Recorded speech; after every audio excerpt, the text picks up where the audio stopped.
Hello, my name is Thaddeus Fano. My Senate number is UX416. My candidate number is 2321, and this is my Media Studies project. Here we have question 1. How does your project use or challenge conventions? Within my table of contents, the viewer can clearly see that when I designed my piece, I wanted to do something that would challenge industry standards and be unconventional. However, I still wanted to follow some standards, so my magazine still looked like it belonged. I kept with convention when keeping 2 images. Straying away from convention, I placed one image in the corner and the other in the opposite. With art magazines, the photo often tends to be of art. I stayed with conventions of this as the models as subjects in my photos are art dolls I've made. However, this is also unconventional as I have not found an art magazine focusing on dolls. I took this new medium with the rules of the original to create something new and interesting as art is always changing. Here lies my final cover on the right, with 2 on the left are of my research samples of my references. Here with the final cover, I took all the information from my research for the final covers and the sketches that I've made for my mock-ups.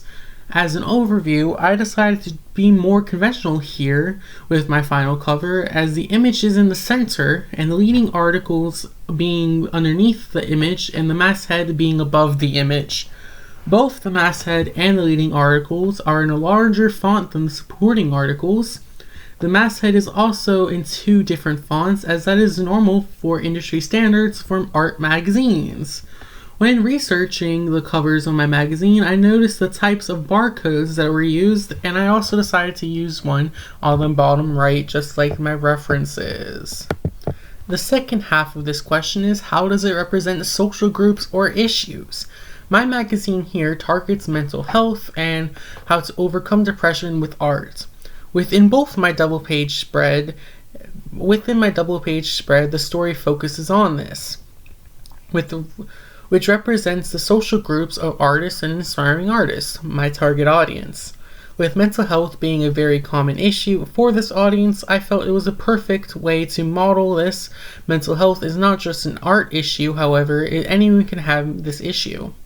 Art magazines tend to not target a certain age group as it is meant for every age as art does not have an age. However, straying from conventions, I decided to target a younger audience as mental health is an issue the younger generation is currently facing. Seeing my heading, Healing of Art, would cause someone to pick it up and check it out if they are going through a mental breakdown or mental health issues, while also introducing them to a new hobby. Here are some mental health statistics.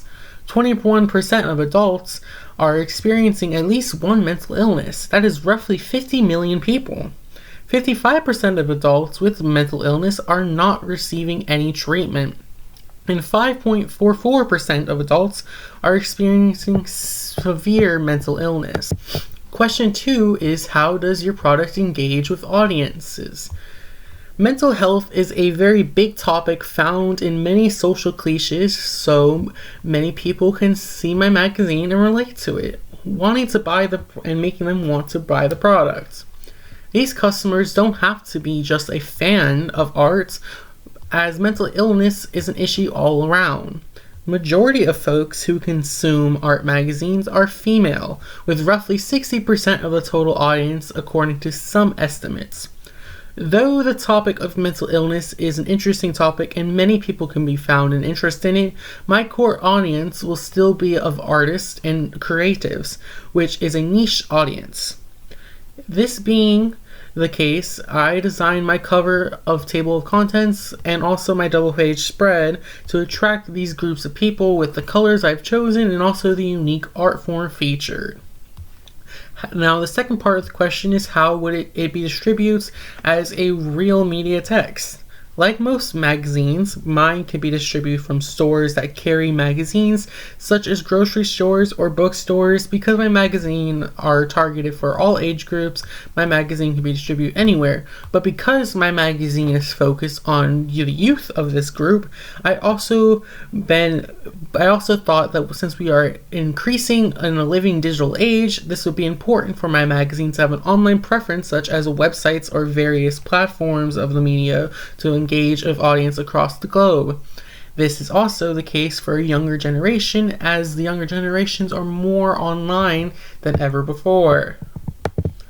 Now for my third question, how did the production of your skills develop throughout this project? Using Photopea, I learned tools like how to edit photos, how to remove backgrounds, and how to find fonts that would work for my magazine. Before taking this class, I did not know of these things, so overall I learned a lot. In fact, I would like to show you some with my project. Here is the preliminary section of my project, and here I'm showing how to find and remove backgrounds using Photopea. Here you would upload an image onto Photopea from Google or wherever you get your image from, the image you can even have taken the image. Then you use the magic wand tool to select the background and hit the delete key, and boom, the background is gone. And here what the final product would have looked like using this method of removing the background. Although I did not use this method for my final, I still found it useful for many projects that later on. Finding and downloading fonts is another skill I've learned. First, I went to dafont.com and searched for feelings for my fonts that would be conventional for my magazine. Here, in downloading the font, I downloaded the file, then uploaded the file onto Photopea, and it's ready to use. Common photography techniques are also things I've learned, like common angles, or how you can also use different feelings for emotions. Like, for example, I've used bird's eye view here, which would give the feeling of the subject to be inferior or smaller than what they actually are. I also use framing, which centers the product or the subject to make them the central idea. But I also used worm's eye view, which was a camera angle tool that I used to make my subjects or models appear bigger than they actually are. Here with my mock-up, you can see what I've learned from my mock-up final versus my actual final. My mock-up final here for the supporting articles are barely be able to see with the white fonts that does not clash well with the background. While my mock-up 2 for my final product, that I've learned from this mistake and also changed it. While my final product, this mistake is mastered and to look different. Another thing I've learned is how to edit brightness and also of colors. Here in Photopea, I use the tools and the settings to change the colors and the hues and also change the brightness to look more professional. Here for question 4. How did you integrate technology, software, hardware, and online in this project? Because I am not a professional at taking photos, I had to rely on my phone camera. Taking photos with a professional camera might have made this class easier. However, my school cannot afford allowing each student to borrow a professional camera. I still wanted to make my photos look professional, so I had to use the online software Photopea to edit my photos. Learning to use Photopea was the best way to make my photos look professional. However, this is very hard. With Photopea being one of the only editing softwares we're allowed to use, learning all the tricks and tips for the website was a lot of teaching. Photopea was also the only online website that we could have used, so yeah. Photopea was also an online website, and it's not an application, which caused Photopea to crash constantly and not saving work. When Photopea did work, however, I was able to make a normal photo that was taken from my phone, which was then sent to a school laptop, and turned into a photo that looked like something professional and still fit my genre of magazine.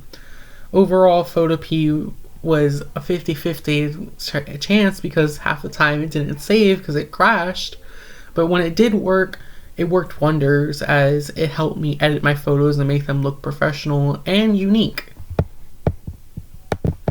And I am Thaddeus Fano, and that was my media studies project. My Senate number is UX416. My candidate number is 2321. Thank you for listening to me, and have a good day.